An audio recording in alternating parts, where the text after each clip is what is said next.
guys, nagbabalik tayo is Jan Vlog. Meron tayo ditong suman. At saka yung matamis na nilalagay. Ngayon, hindi naman tayo mag-mukbang kasi suman lang to. Kakain lang tayo dito sa ilalim ng puno ng suwa. Then meron pa tayong tirang juice na ginawa natin. DIY juice kanina. Ito, kakain lang naman tayo nito. Ang ganda te. Video ko doon. Buksan na natin. Mabilis lang siya maano. Kaso hindi nga ako focus doon. Dito ako focus sa isa ko.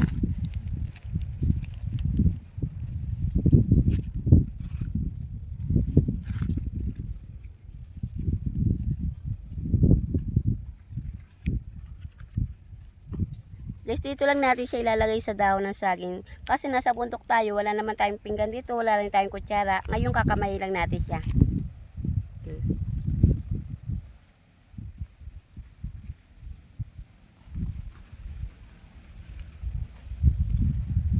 Then, lalagyan natin siya. Ito. Hindi ko rin na-edit. Ang hirap lang kasi doon, ang dami kong... Sabi ko, mataas pati ang oras ko doon kasi pag dito sa bahay, 2 minutes, ang iksi ng oras, tapos ano pa, edi, ilalagay din natin to.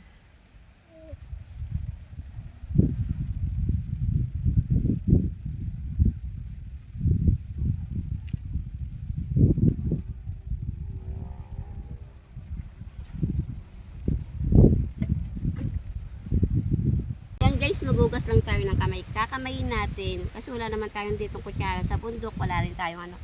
Itong tubig natin mineral pa to guys. Magugas lang natin ng kamay. Nangain ako.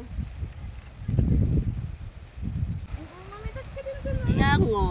Dami doon. Iwan ko muna to cellphone ko te. Yan, kakamayin lang natin siya. Nawala na yung mga kasama ko na nahimik na. Paano nanunungkit yan ng angga? Ngayon, kakainin lang natin siya. Isagukas akong kamay ah.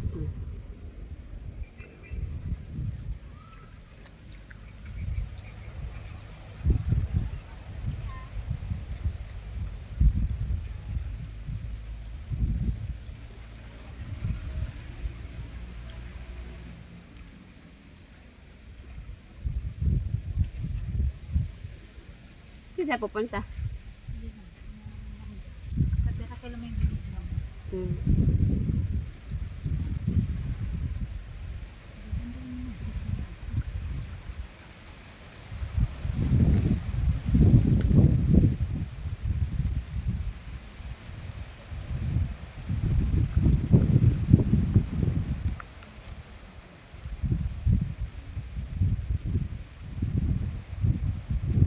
Yan guys, masarap kumain dito sa ilalim ng puno ng mangga.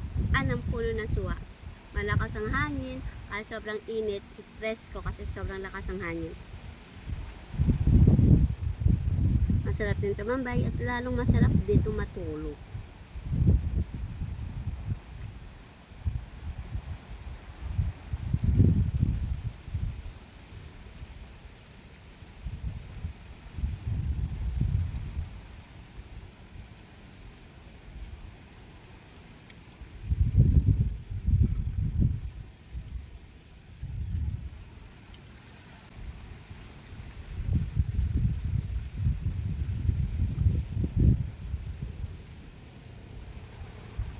Nawala yung mga kasama ko. Nangunguha sila ng mangga. Ako nangangain. Hindi pa kasi ako nanananghalian.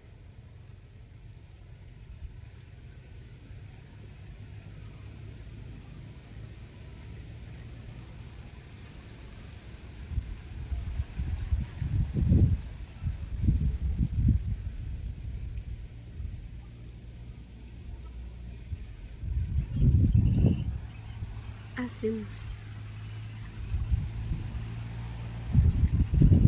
Masarap dito tumambay guys. Sobrang presko ng hangin. Ang lamig, ang sarap, nakakantok.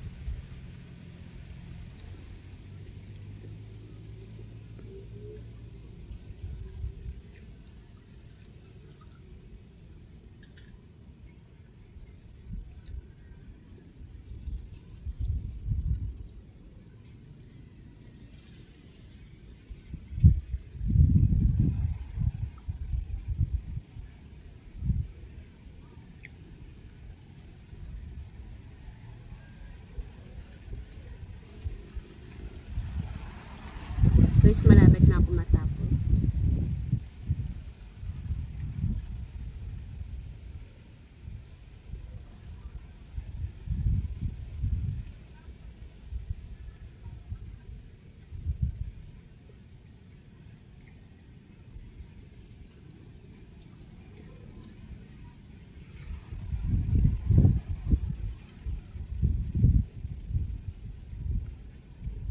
Pag itong sobrang init, masarap talaga mag-DIY palamig. Lalo't kung short budget ka naman, kayang-kaya mo. Basta, simple lang. Katulad ng ginawa natin, nag-Yakult at Chisito, then, Sprite tsaka Yakult.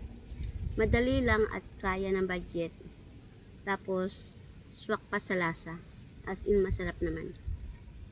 Hindi ka magsasisi.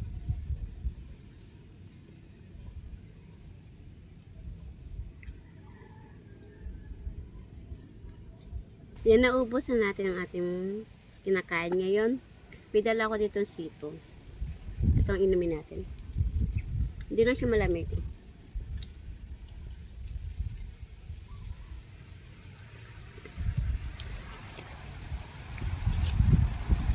Basta busog na ako. So, ubos na yung ating pagkain. Naubos na natin. Dahil siguro sa gutom. Kasi hindi pa naman ako nananangalian. Yan, naubos na natin. Then, yes, nabusog na ako. Yan, tapos na tayo kumain. Salamat. Yan, tapos na tayo kumain. Titingnan natin sila.